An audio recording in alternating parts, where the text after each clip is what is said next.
Meus irmãos, nem sempre o fim de uma jornada reflete o brilho do seu começo.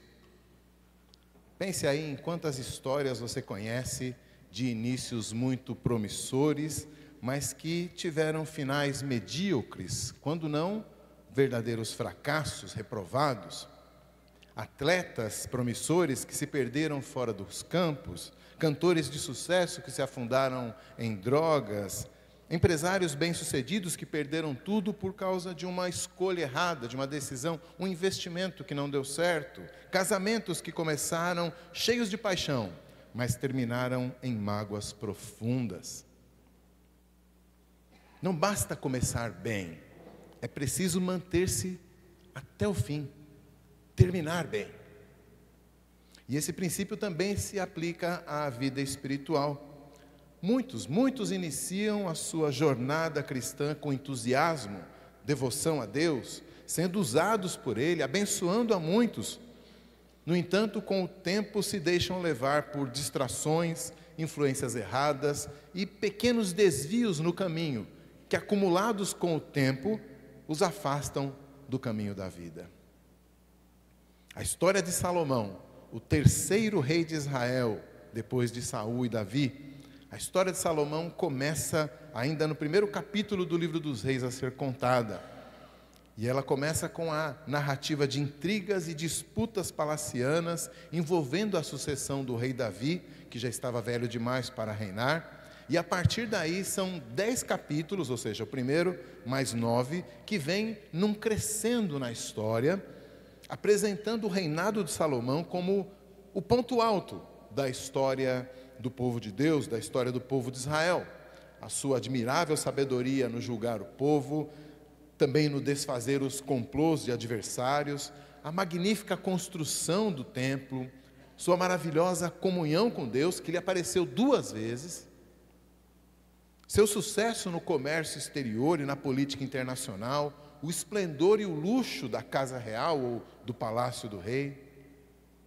Mas apesar dessa carreira impressionante, o capítulo final da história de Salomão é um tremendo balde de água fria, uma decepção. Mas por outro lado nos ensinando muito, nos ensinando os perigos da complacência com o pecado e da negligência com a santificação, nos ensinando do outro lado o grande valor da perseverança, de ir até o final. Abra sua Bíblia, vamos ler juntos no primeiro livro dos Reis, capítulo 11, do versículo 1 até o 13. Este trecho da palavra de Deus que registra quase o finalzinho do reinado de Salomão.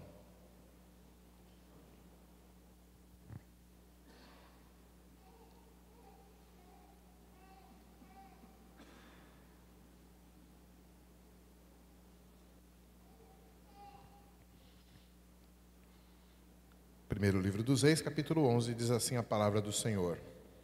Ora, além da filha de Faraó, amou Salomão muitas mulheres estrangeiras, moabitas, amonitas, edomitas, sidônias e etéias. Mulheres das nações de que havia o Senhor dito aos filhos de Israel, não casareis com elas, nem casem elas convosco, pois vos perverteriam o coração para seguirdes os seus deuses. A estas se apegou Salomão pelo amor. Tinha 700 mulheres, princesas, e 300 concubinas, e suas mulheres lhe perverteram o coração. Sendo já velho, suas mulheres lhe perverteram o coração para seguir outros deuses, e o seu coração não era de todo fiel para com o Senhor, seu Deus, como fora o de Davi, seu pai. Salomão seguiu a Astarote, deusa dos Sidônios, e a Milcom, abominação dos amonitas. Assim, fez Salomão o que era mal perante o Senhor, e não perseverou em seguir ao Senhor como Davi, seu pai. Nesse tempo, edificou Salomão um santuário a Camus, abominação de Moabe, sobre o monte fronteiro a Jerusalém, e também a Moloque, abominação dos filhos de Amon. Assim fez ele para com todas as suas mulheres estrangeiras, as quais queimavam incenso e sacrificavam a seus deuses. Pelo que o Senhor se indignou contra Salomão, pois desviara o seu coração do Senhor, Deus de Israel, que 2 vezes lhe aparecera. E acerca disso lhe tinha ordenado que não seguisse a outros deuses. Ele, porém, não guardou o que o Senhor lhe ordenara.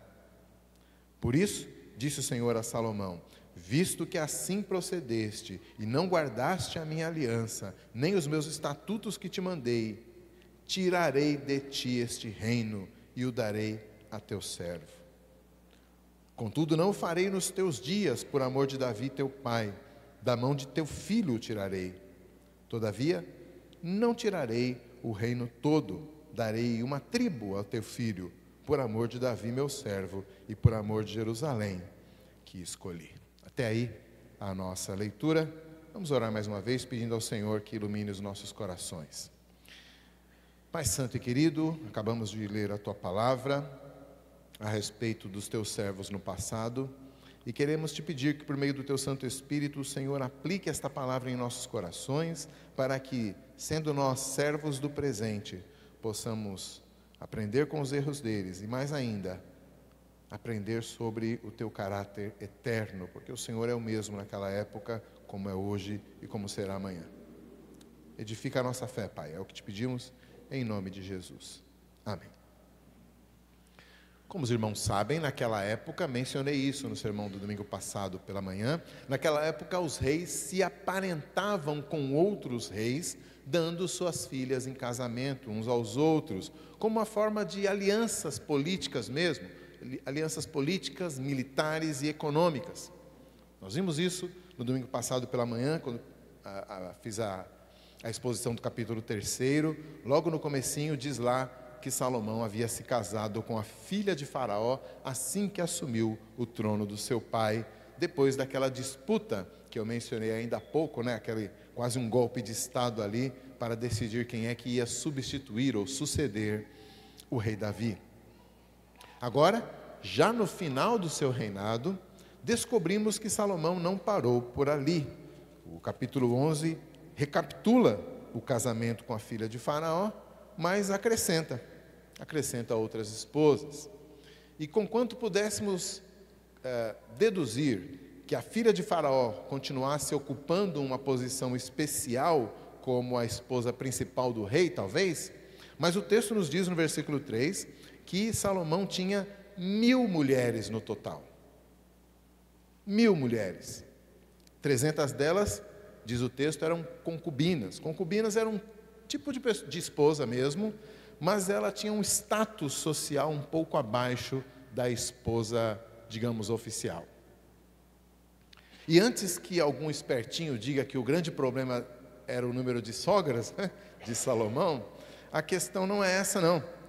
A verdade é que no Antigo Oriente Próximo, era igualmente comum que os reis não apenas fizessem alianças por meio de casamentos, mas era também comum que os reis e até outras personalidades importantes tivessem muitas mulheres e também concubinas. Considerando como Salomão gostava de ostentar a sua grandeza, pessoas vinham de todos os lugares, parece que o palácio dele tinha se tornado quase um ponto turístico. Como ele gostava de ostentar a sua grandeza, talvez ele quisesse também exceder os demais reis da época no tamanho do seu harém. 1000 mulheres é muita coisa mesmo para a época. Mas note que a poligamia, ou seja, a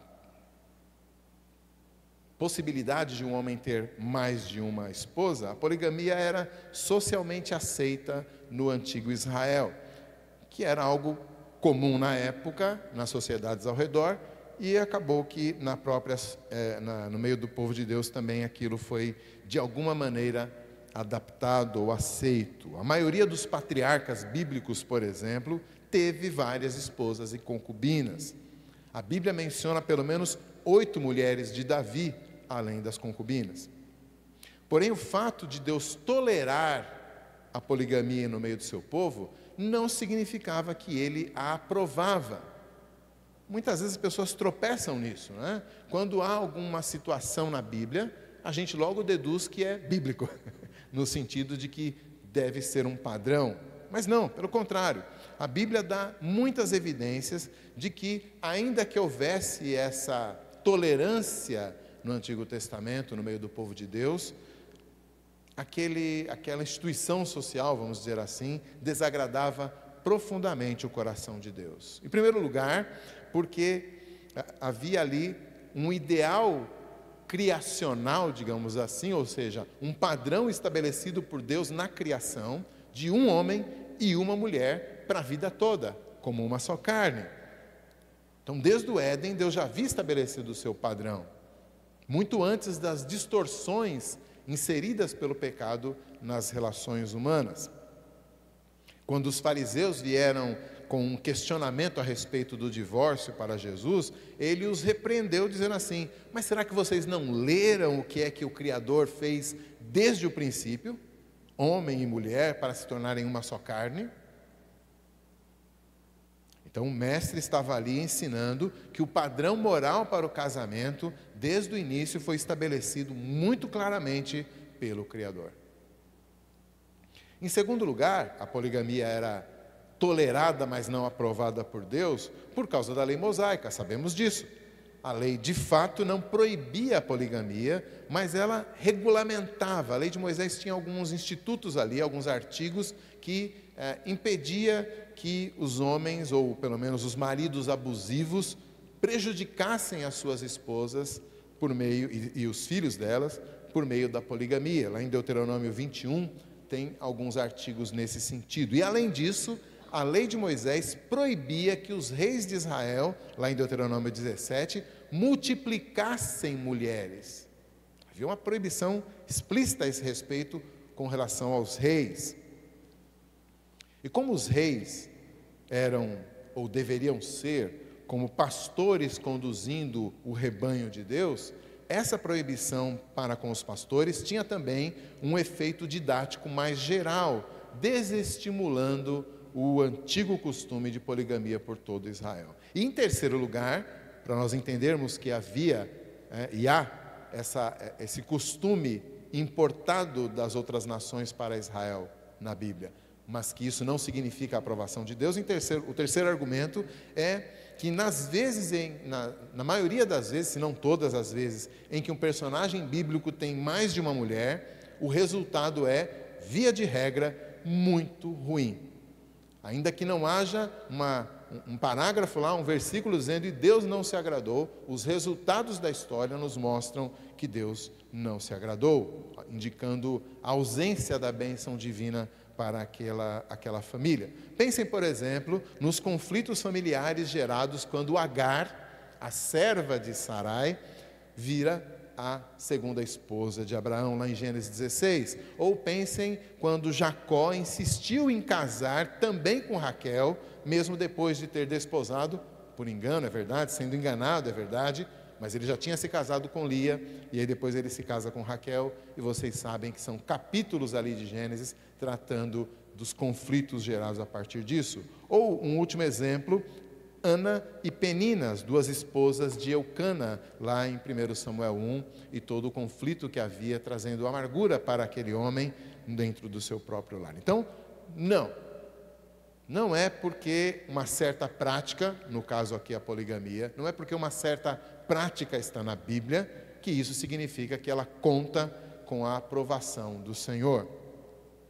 Naquela resposta que Jesus deu aos fariseus, lá em Mateus 19, que eu acabei de mencionar, Jesus ensina que a lei de Deus só permitia a carta de divórcio por causa da dureza dos corações.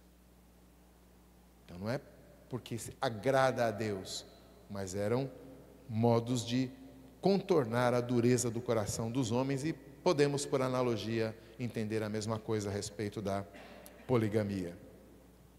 Agora, a questão é que Deus, por exemplo, se revelou a Abraão enquanto ele vivia entre os pagãos e ordenou: sai da tua parentela. Deus se revela aos hebreus, liberta-os da escravidão no Egito, leva eles para Canaã e ordena: vocês não farão como os povos ao redor. Não é esse o significado da ordem repetida 4 vezes só no livro de Levítico? Sede santos, porque eu sou santo? E lá em Levítico 11:44, Deus ainda explica um pouco mais. Eu sou santo e vos separei dos outros povos para serdes meus. Há um sentido muito próprio no qual ser santo é ser separado, não se misturar. Então, ao seguir os costumes dos reis pagãos da sua época, e praticando, no caso, a poligamia, Salomão desprezou o comando divino de separação espiritual, ou seja, de santificação. Ele se misturou e importou esses costumes para si mesmo. E com um agravante, diz o nosso texto, diz que ele se casou com mulheres moabitas, amonitas, edomitas, sidônias e etéias, versículo 2. Mulheres das nações que Deus explicitamente, especificamente havia proibido que os israelitas se casassem. Êxodo 34 faz essa proibição, Deuteronômio 7 e outros textos também. E note que os motivos elencados pelo Senhor, apontados por Deus para proibir o casamento misto entre os israelitas, não era racial ou étnico. Em outras palavras, Deus não estava sendo racista, não. A questão é que a esposa pagã, diz o nosso texto aí, versículo 2, perverteria o coração do marido crente, né? Então, há esse perigo iminente do coração ser pervertido, ou seja, ser influenciado em direção à idolatria. E, com o tempo, foi exatamente o que aconteceu com Salomão. O nosso texto deixa isso muito claro no versículo 4, e inclusive o autor faz questão de repetir as mesmas palavras para que elas se fixem na nossa consciência, né? Ele acabou de dizer que Deus havia proibido no versículo 2, né? Lembrando, dizendo que elas perverteriam o coração. E aí no versículo 4, sendo já velhos, suas mulheres lhe perverteram o coração. E aqui, quando o autor aponta a idade avançada, né, ou não tão avançada, ele morreu com 60 anos, mas ao apontarem essa velhice já de Salomão aqui, o narrador não está procurando atenuar a culpa de Salomão. Mas é porque ele já estava velhinho, por isso que ele... Não, é o contrário. Ele está destacando que foi depois de desfrutar por tanto tempo das bênçãos e dos privilégios que Deus havia lhe dado, bênçãos incomparáveis, e inclusive depois de ter tido já tempo de desenvolver aquela sabedoria que Deus lhe havia dado quando ele orou lá, conforme nós vimos no capítulo 3, depois de tudo isso, Salomão cai em idolatria por causa de suas muitas esposas pagãs. É um agravante. Percebe? E agora, de que adiantava tanto conhecimento e ciência? Citando aqui o final do capítulo 4, o capítulo 4 é como se fosse um painel a respeito dos grandes feitos de Salomão, e termina dizendo que ele tinha uma sabedoria maior do que a de todos os do Oriente e de que toda a sabedoria dos egípcios. De que adianta agora?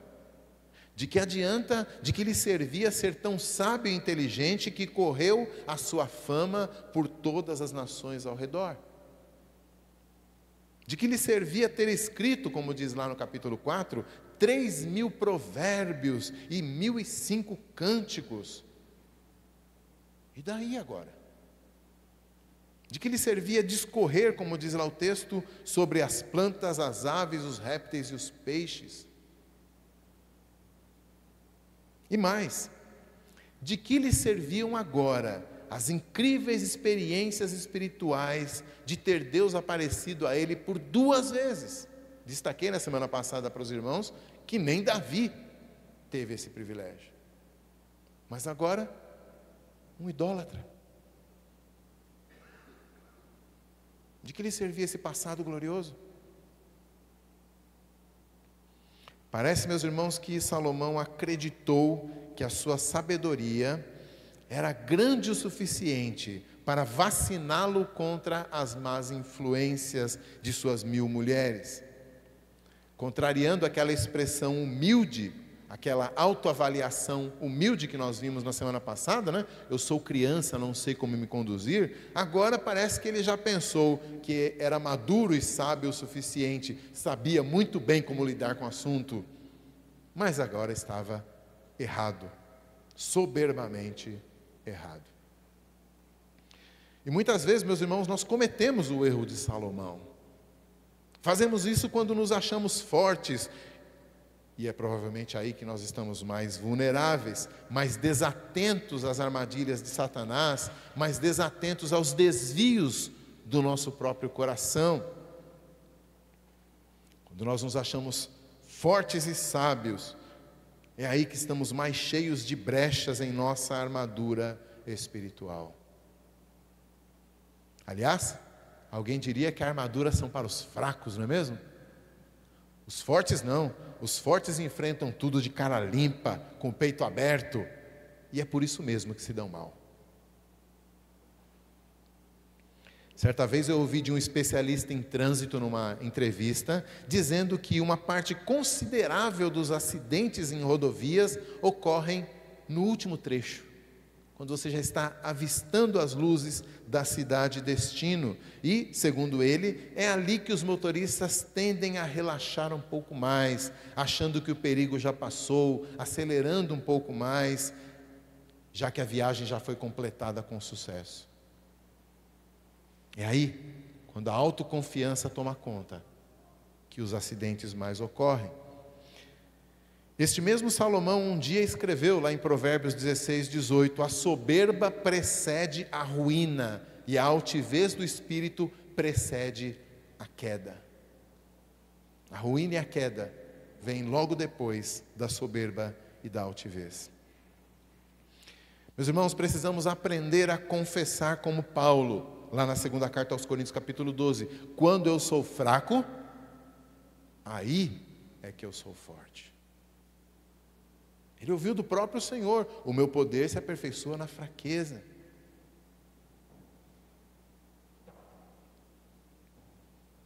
Quanto o seu termômetro de autoconfiança anda marcando? Você tem confiado na sua experiência cristã?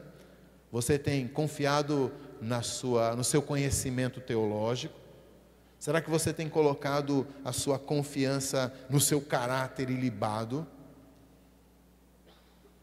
Nos seus dons espirituais? Na sua cultura? Nas suas experiências com Deus? Nos seus bens materiais? No seu presbiterianismo de 3 gerações? Se você tem caído nessa esparrela, então entenda de uma vez, meu irmão: um homem com muito mais conhecimento e inteligência do que de nós todos somados aqui, com uma experiência com Deus mais impactante do que a de qualquer um de nós, este homem caiu, e caiu justamente porque achou que era inabalável.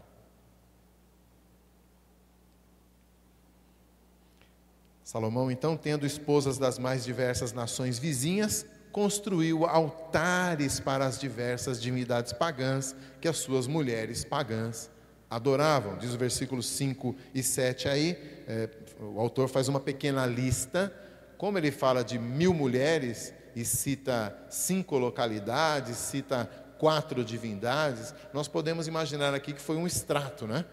Ele pensou algumas divindades aqui, mas é possível que houvesse muito mais. Ele diz lá no versículo 5 que Salomão seguiu Astarote, ou Istar, deusa fenícia da fertilidade, às vezes representada como esposa de Baal. Essa é Astarote. Ele também menciona Milcom, um deus tribal cananita, cultuado pelos amonitas. Ele também fala no versículo 7 de Quemos, a principal divindade de Moabe, grande inimigo de Israel.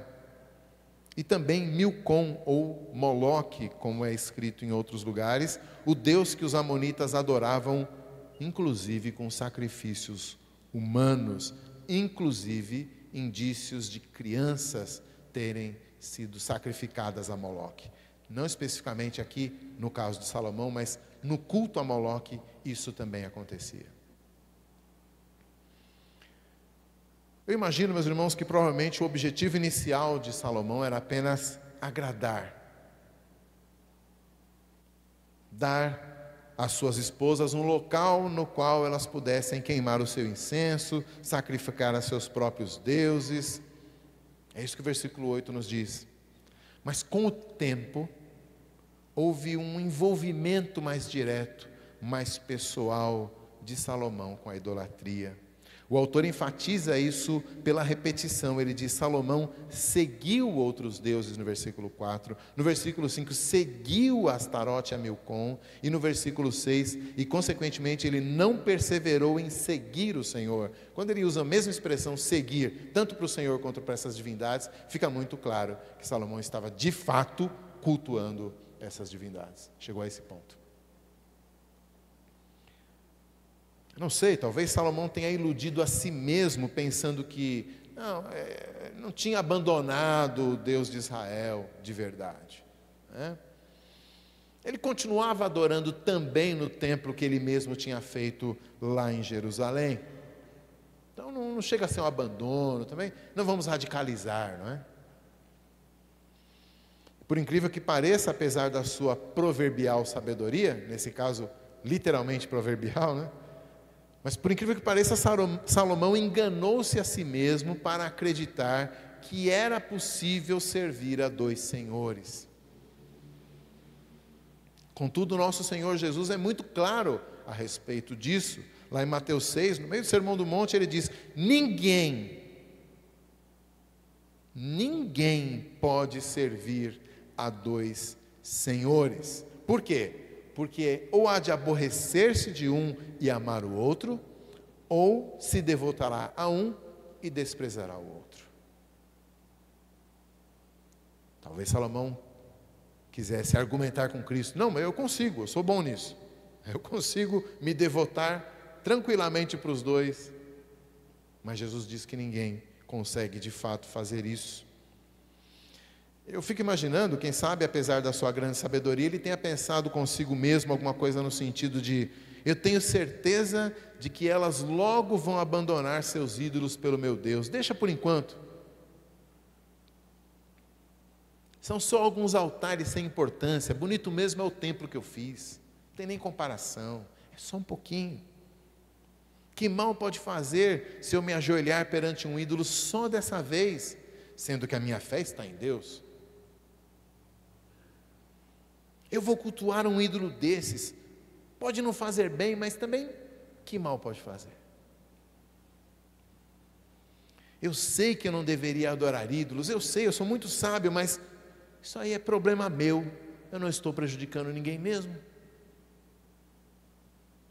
A Bíblia não nos dá o caminho pelo qual o coração de Salomão chegou até esse ponto.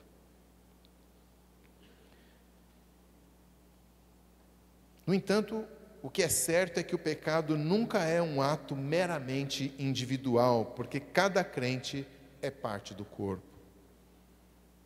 A idolatria de Salomão, meus irmãos, teve como consequência mais abrangente a divisão do reino. No versículo 11, disse o Senhor a Salomão: tirarei de ti este reino e darei a teu servo. Todavia, versículo 13, não tirarei o reino todo. Os irmãos sabem muito bem, depois da morte de Salomão, seu filho Roboão mete os pés pelas mãos ali, e uma grande parte do território, 10 tribos, se despedem e saem de debaixo da dinastia de Davi. Ficam apenas 2 tribos com a dinastia de Davi, que dali em diante será conhecido como o reino de Judá, composto de Judá principalmente, enquanto as 10 tribos do norte continuam com o nome de Israel.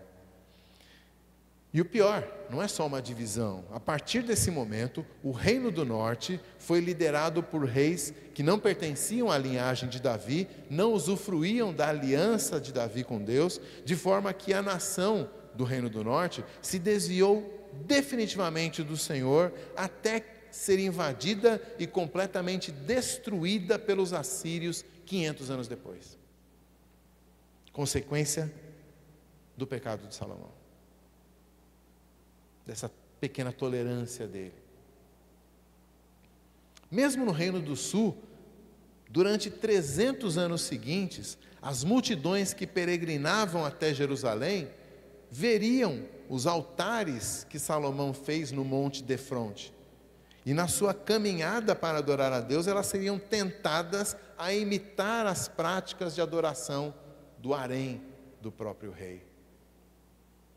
Esses altares pagãos foram construídos no Monte das Oliveiras, ali em frente do templo, diz o versículo 7, e ainda seriam utilizados para a idolatria durante esses 300 anos, sendo destruídos somente pelo trabalho de reforma do rei Josias. 300 anos, 10 gerações foram desencaminhadas por aquilo que Salomão pensou, talvez, que tenha sido apenas um pequeno deslize. Pense nisso. 10 gerações, 15 gerações, 500 anos. Os efeitos da frouxidão moral de Salomão ainda estavam ali, presentes na vida espiritual dos israelitas. E a semente disso tudo foram algumas concessões, algumas tolerâncias, algumas pequenas ações particulares de Salomão com as suas esposas pagãs.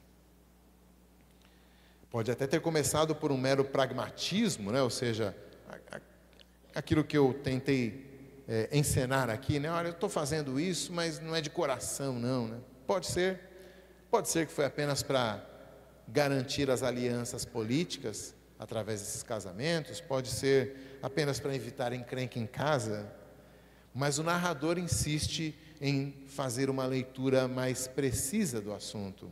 Ele diz no versículo 2, no versículo 3, no versículo 4 e no versículo 9, que o coração de Salomão se perverteu. No versículo 9, na Almeida traduz como desviou, mas é o mesmo verbo. E meus irmãos, o contraste deste capítulo com o que veio antes é tão evidente que algumas versões clássicas em inglês traduziram a partícula conectiva aí que abre o capítulo como um adversativo. O que quer dizer isso? A versão de King James, por exemplo, começa assim: mas o rei Salomão amou muitas mulheres. A Almeida tenta transmitir esse contraste com esse ora, que é um adversativo muito suave, né? Mas esse contraste não precisa nem de mudar essa tradução, porque ele fica muito gritante quando nós nos lembramos como que Salomão é descrito lá no seu auge, no capítulo 3 que nós estudamos na semana passada. Eu vou refrescar a sua memória. Capítulo 3, versículo 3 diz assim: Salomão amava ao Senhor. Salomão amava o Senhor. Um amor que lá no capítulo 3 se manifestou no holocausto de 1000 animais ao Senhor. Mas, porém, contudo, o coração que um dia amava ao Senhor pode passar a amar outras coisas. E no último capítulo agora que estamos, no último capítulo que é dedicado ao sábio rei, o escritor sagrado nos mostra que até o mais sábio dos homens pode terminar os seus dias como um tolo. Ora, além da filha de Faraó, amou Salomão muitas mulheres. Final do versículo 2: a esta se apegou Salomão pelo amor. Aquele coração que foi descrito como um coração amante de Deus, agora ama tantas outras coisas, que seu amor a Deus já não é mais o que o conduz. Lá em Mateus 5, a ordem do mestre é: se o teu olho direito te faz tropeçar, arranca-o e lança-o de ti, pois te convém que se perca um dos teus membros e não seja todo o teu corpo lançado no inferno. E se a tua mão direita te faz tropeçar, corta lança de ti, pois te convém que se perca um dos teus membros e não vá todo o teu corpo para o inferno. Os puritanos chamavam isso de mortificação. Mortificação é essa disciplina espiritual de vigiar e lutar contra o pecado dentro do nosso próprio coração, ao mínimo sinal de surgimento desse pecado. Não é esperar até a coisa ficar grave, não é esperar até perder as estribeiras, não.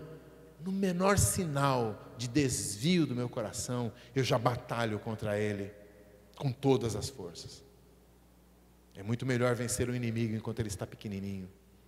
Mas muitas vezes nós negligenciamos esta batalha, achamos, nos convencemos, nos enganamos pensando que dá para brincar só um pouquinho com o pecado.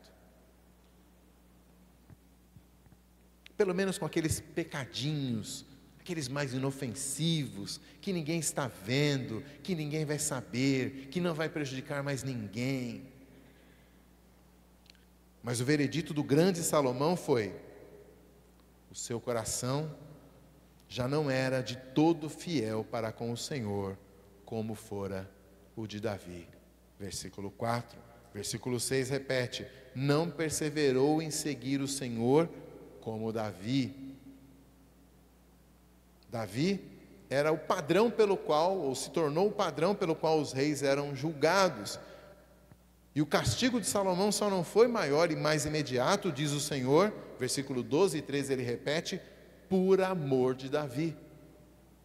Então Davi também era o fator pelo qual esses pecadores, esses reis caídos, eram suportados com misericórdia pelo Senhor.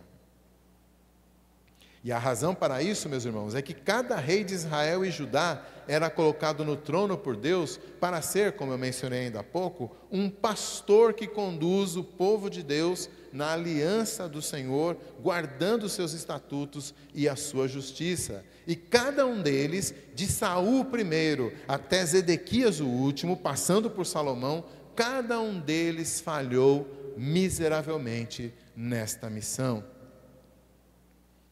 E assim, e graças a Deus por isso, o declínio de Salomão no capítulo 11 não apenas serve para lançar luz sobre os nossos próprios desvios de coração, como eu tenho feito até aqui. Não. Há um outro objetivo, um outro propósito para essa narrativa. O rei sábio que agiu como um tolo também nos serve de sombra para um outro rei. O único rei de Israel que guardou a aliança e os estatutos do Senhor e que pastoreou o seu povo na sua palavra, o único foi Jesus Cristo, o Messias prometido, o filho de Davi. Jesus, meus irmãos, amou a Deus não com o amor volúvel e passageiro dos homens como Salomão, não com aquele coração que ora ama a Deus, ora ama o mundo, mas com o amor eterno que o Pai e o Filho compartilham desde a eternidade, o mesmo amor com que Ele decidiu nos amar. Jesus, é verdade, também escolheu amar gente de toda tribo, língua, povo e nação, gente que não conhecia e nem servia a Deus. Contudo, ao contrário de Salomão, que se corrompeu e se sujou com os pecados de suas esposas, Jesus, ao contrário, santificou com seu próprio sangue a sua noiva, a sua amada, de maneira tal que ele apresenta a sua igreja pura e sem mácula diante de Deus. Hebreus 7:25 diz ainda que ele vive sempre para interceder por eles. Salomão se corrompeu com a corrupção de suas esposas. Jesus santifica e limpa a corrupção de sua noiva.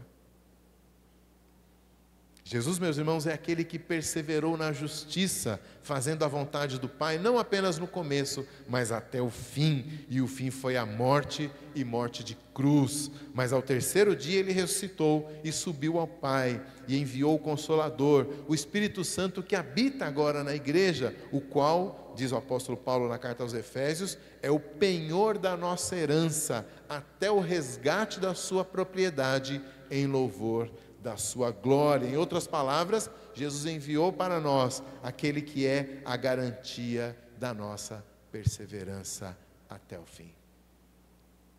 Que o Senhor seja louvado como o nosso verdadeiro Rei.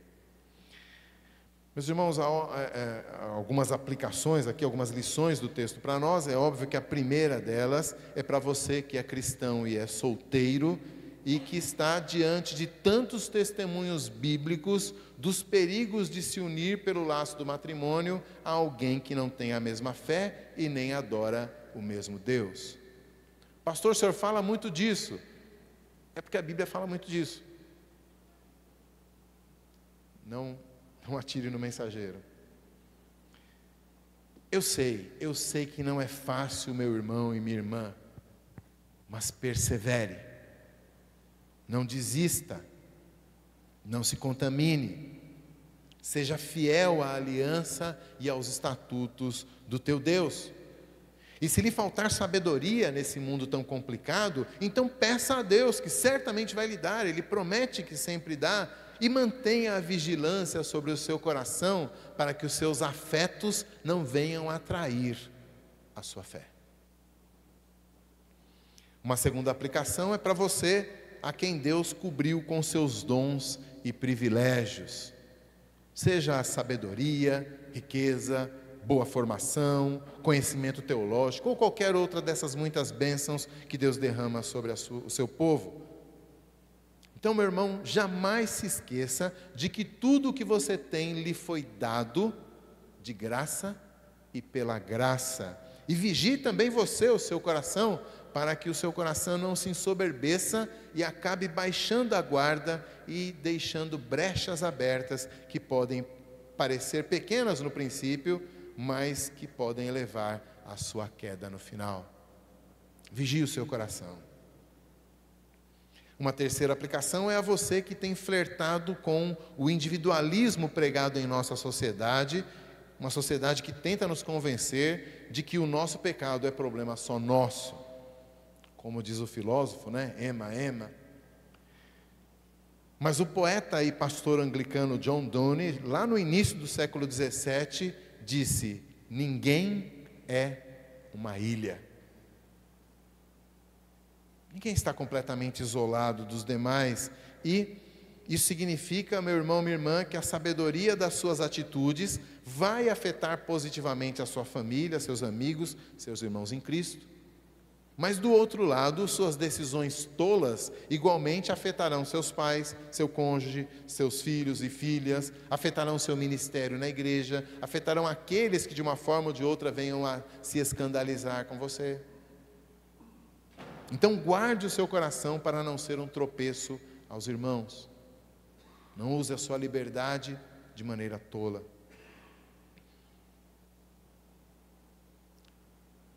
Também uma aplicação a você que tem uma história marcante com Deus. Pode ser aquele culto no qual você levantou a mão chorando, pode ser aquele milagre inesperado que surpreendeu os médicos, quem sabe um histórico de impressionantes realizações na igreja, de um ministério profícuo, talvez 2, 3, 4 gerações de servos de Deus com o seu sobrenome. A questão é que um passado brilhante não significa um presente iluminado e muito menos um futuro garantido. Não. Guarde o seu coração de colocar a sua segurança no seu passado. Servos maiores do que eu e você tropeçaram depois de uma caminhada inteira por confiarem demais no seu histórico. Vida com Deus é perseverança hoje, amanhã e depois até a vinda do Rei da Glória. E por último, uma aplicação a você que ainda não tem esse conhecimento do Rei, do verdadeiro Rei, do Rei Jesus, do Filho de Davi. A você que tem vivido nessa vida com a sabedoria do dia a dia, aquela sabedoria que tenta fazer o melhor em cada situação e se sair da melhor maneira em cada situação. mas que por vezes olha para a sua própria vida e percebe um tolo.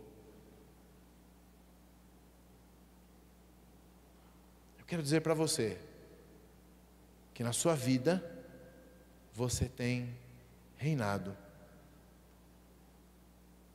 E você tem reinado como um tolo, porque não existem reis sábios aqui nessa terra. Você tem tomado as decisões e percebido que elas têm te levado cada vez mais para o fundo do poço. Salomão era muito mais sábio que você e foi assim com ele. Eu não preciso ser adivinho para saber que será assim com você também. Mas assim como Salomão apontava para um outro rei que viria, eu quero que você volte o seu olhar nesta noite para um rei que já veio. Aquele rei que Salomão apontava já veio. Ele é Jesus Cristo, Ele é o Filho de Deus. Ele está assentado à direita de Deus o Pai neste exato momento. E você deve entregar a sua vida e os seus caminhos a Ele e clamar pela misericórdia dEle. E Ele vai conduzir a sua vida com sabedoria e com graça. Busque conhecer o Senhor Jesus. Ele é o Rei da Glória. Que o Senhor nos abençoe com essa sabedoria do alto que persevera até o final. Nós vamos cantar o hino de número 176.